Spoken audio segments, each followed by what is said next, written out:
Hey guys, I hope you had a fantastic Christmas. I wanted to talk a little bit about how this year's been such a great year for AAA gaming, not because of good games coming out, but because a lot of these terrible games have failed pretty miserably. Now, to start out, my name's Ojiro. If you're new to the channel, welcome. If you've been here before, welcome back. I hope you had fantastic Christmas. I planned on posting this video before Christmas, but the Lord of the Rings Extended Edition arrived a bit early, and I regret absolutely nothing. So, uh, now I've been a game developer for a bit over 15 years. Um, I've worked at a number of places. I've never technically worked in AAA because every time I would interview or talk to recruiters there or anything, they always wanted to offer me anywhere from 20 to 50% less pay. And they were like, oh, yeah, we're working 60-hour weeks. And no, I'm not going to do that. But I do have a lot of friends that have worked in it or are actively working in it that have their own horror stories. And a couple of the I want to talk about some of the big aggravating reasons why we see so many of these companies that have failed in 2024. Now, a lot of these games take, 4+ years to build because they're all just blown way out of scope. And a lot of this story starts in 2020. So 2020 hits, super normal year. And then in March, there's some, bat flu going around. And suddenly it's like, oh, don't worry, we're just going to stay inside for 2 weeks. So that didn't happen. And entertainment really exploded on the stock market. And a lot of companies, particularly big ones like Ubisoft, like I'm displaying here, looked at this and said, if we have all these employees and we just add more employees, that's going to lead to linear growth. Like if I've got 100 people and I'm making an average of $500,000 per person, if I double it, then everyone should still make $500,000 per person. So in the case of places like Ubisoft, they bumped up their employee count by, this is like about 11%. So they added another 2,000 people to making games at Ubisoft. Now, one thing I do want to point out and that I like to look at for a lot of these companies, let's just say across the entire globe, the average salary and benefit package for an employee at Ubisoft is $100,000 US per year. Do you know what $100,000 US times 20,000 people is? That's $2 billion. Let's do it together here. Looking at $20,000 times 100,000.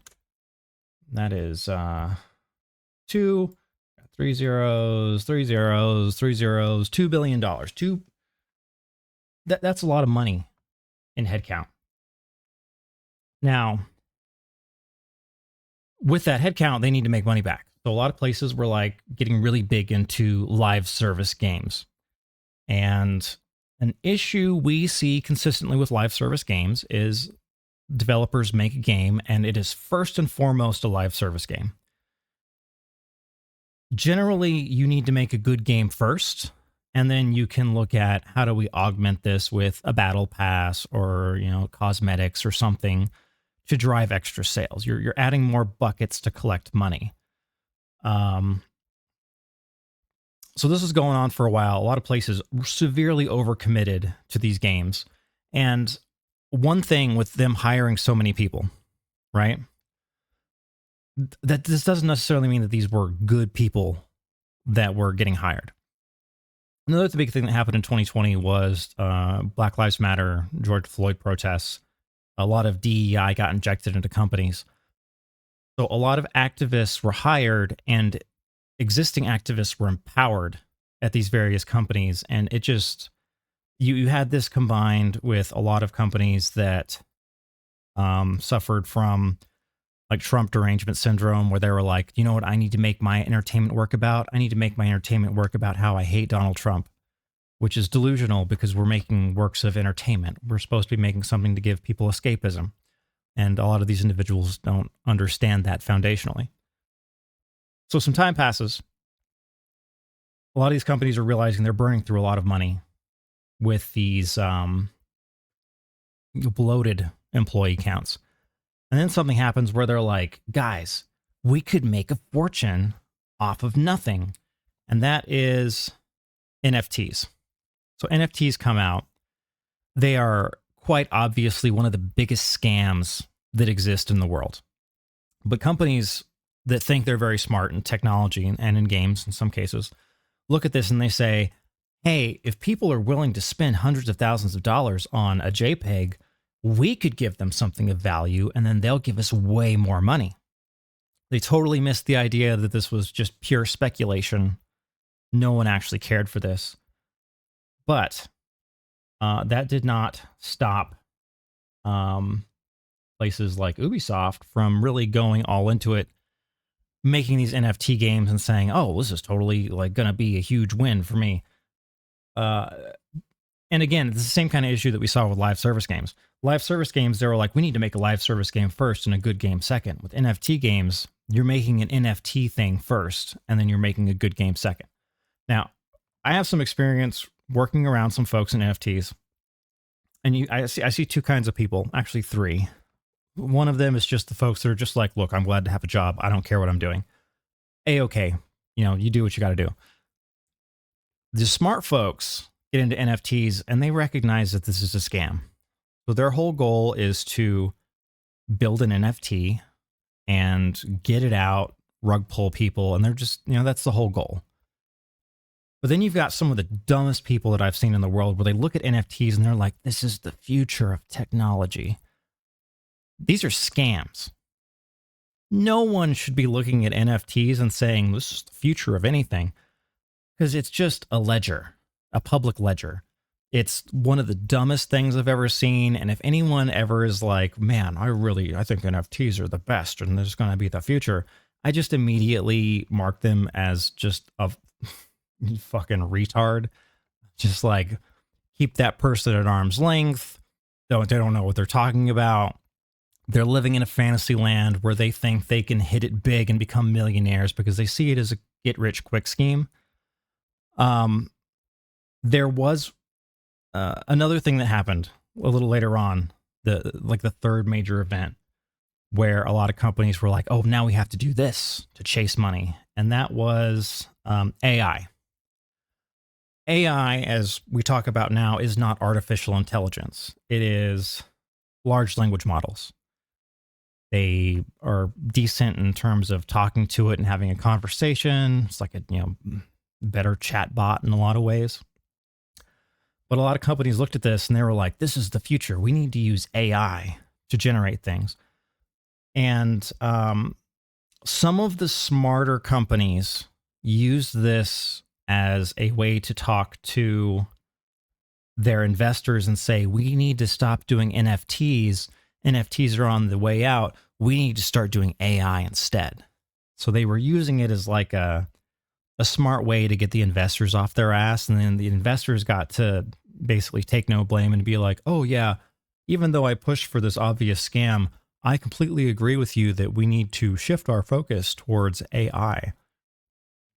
And you saw places, I think Square Enix had this person that was like, oh, I'm going to make a bunch of NFT games.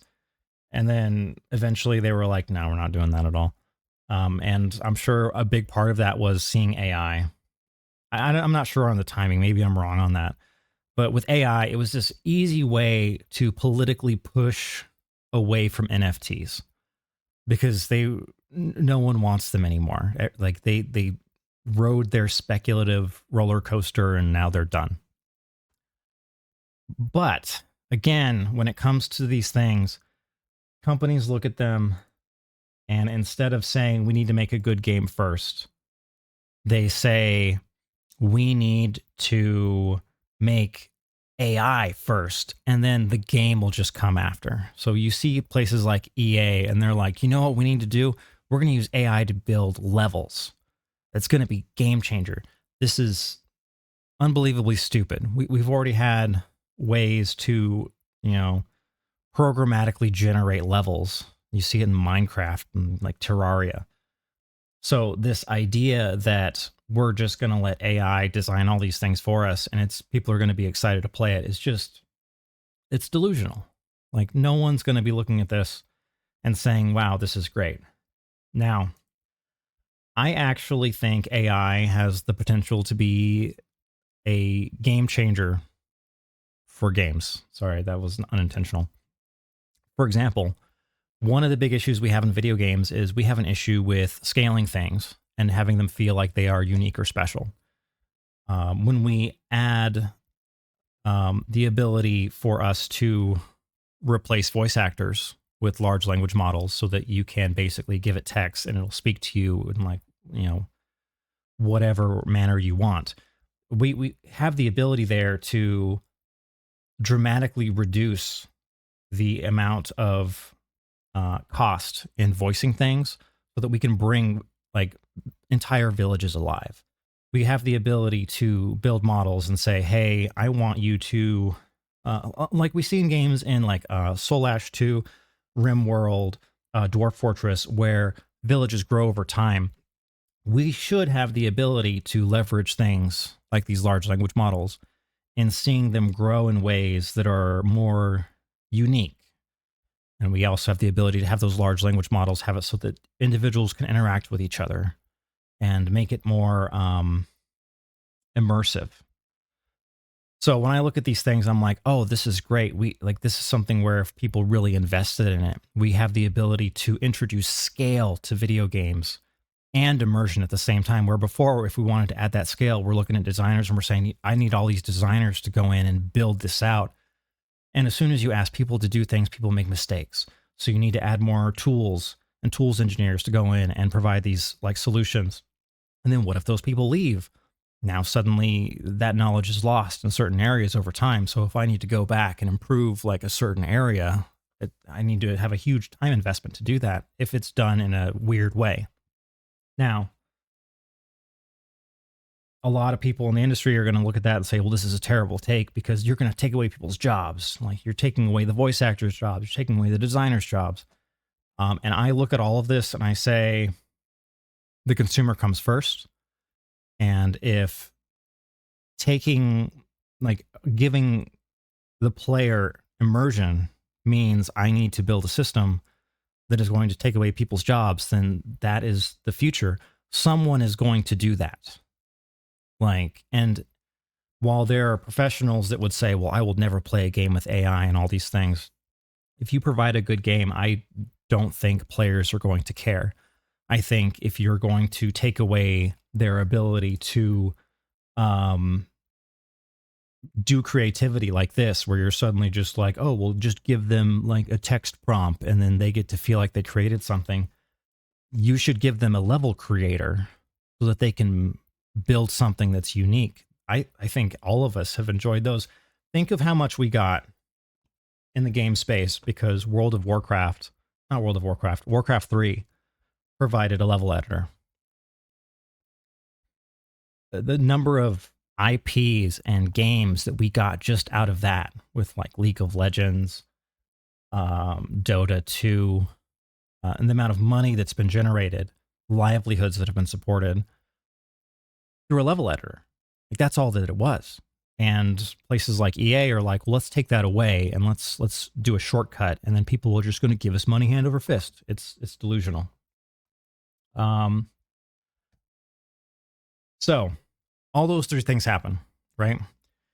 The overhiring, the NFT craze, the AI craze, and all of these companies are finally having their products coming to fruition in 2020 or 2024 this year. And universally, generally, you guys as the consumers have come together and you're like, hey, I don't want to be preached to. I don't want to be talked down to. I'm not going to give you my money if you treat me with levels of disrespect that they have been treating you. And you guys have done so much to help out the games industry by doing that. We are seeing activists that are now saying like, look, I think I may just leave video games, which is great. We are seeing people that are like coming out and they're like, hey, maybe you guys should just make games for gamers instead of demonizing them, which, maybe a year ago would have caused them to be crucified in the circles that they live in, because people are like, well, oh no, like Sweet Baby, where they're like, oh, gamers are just picky babies. Now we need to do that. And they're getting like the standing ovation at the Game Developers Conference in San Francisco as people just finished the GDC Scream, where they're screaming into the sun because they're getting laid off because they forget games are for gamers. They have forgotten that live service has the word service in it. So you need to provide a service to the players and treat them with respect. And instead, they're treating people like they are like optional. Like they're like, oh, I don't have to make a game for those terrible gamers. So, guys, I cannot say enough as how much I appreciate you all with voting for your wallet, voting with your metrics, all of these things, and saying, I will not take this anymore. You are helping out the industry I work in so much by doing this. Like there are companies that I will not be able to work in because I put the player first. And I'm just like, look, at the end of the day, you have to give the players what they want. And you've got activists that are like, no, you don't understand. At the end of the day, we need to uplift marginalized people. And that's our number one goal. But our number one goal is game developers should be making a good game, because good game means money and we get to keep our jobs. 20,000 people have lost their jobs over the last 2 years in the games industry. And I could totally see another 10K coming from Ubisoft next year. That company looks like it is, even if Tencent takes it over, I imagine easily half of the employees that work there don't actually provide value to the player, which is what everyone has to do. At the end of the day, everyone has to do something that helps out with the player enjoying something. And when you have this many people working at these companies, you have a lot of extra staff that just literally do nothing. They sit there and they're like, well, I help with the meetings. It's like a Twitter or X. Elon comes in, gets rid of tens of thousands of people, and it's because they did nothing. And that's the case with a lot of these game companies. You don't have individual contributors that are helping make features. You've got a bunch of overhead. And some of this overhead is your like, DEI departments that are like, well, no, you need to not look at people as people. You need to look at them by the color of their skin or their gender or who they sleep with. And it's one of the dumbest things I've ever seen. And those people are on the way out. So this is like the greatest Christmas gift you guys could have given to the games industry. As much as a lot of people are going to be like, no, my job. Like, even I lost my job this year. Funny story. So when I went in for my open heart surgery earlier this month, as I was going under for anesthesia, I was like, hey, what are my chances of making it out? And they were like, look, 50-50, whether you live or not. And I was like, well, that sucks. So I'm talking to like the anesthesiologist, making small talk, thinking like, well, I'm going to randomly pass out, and either I'm going to, it's going to be game over, or like, we'll see how things are when we wake up. I wake up in the ICU. My first thought is, hey, I won the 50-50. My second thought was, I don't have insurance right now. So my wife comes in and I'm like, honey, I need you to figure out Cobra for us, because I cannot afford like a 6-hour open heart surgery out of pocket. It all got backdated to the 1st of December, so we're good. But yeah, it sucks. American healthcare, woohoo. But yeah, this is all. Why did I lose my job? We overhired during COVID. Like, that's when you have your overhead cost a lot of money, you have to provide more to the user. And the company I was at, we just didn't do that. That's all it is. You're the player, you guys, the consumer, you are the number one thing or games. And if people forget that, they lose their jobs. Like, I wasn't out there being like, man, we need to stop worrying about those gamers. We need to focus on whatever. We just, it just happened. We grew in a way.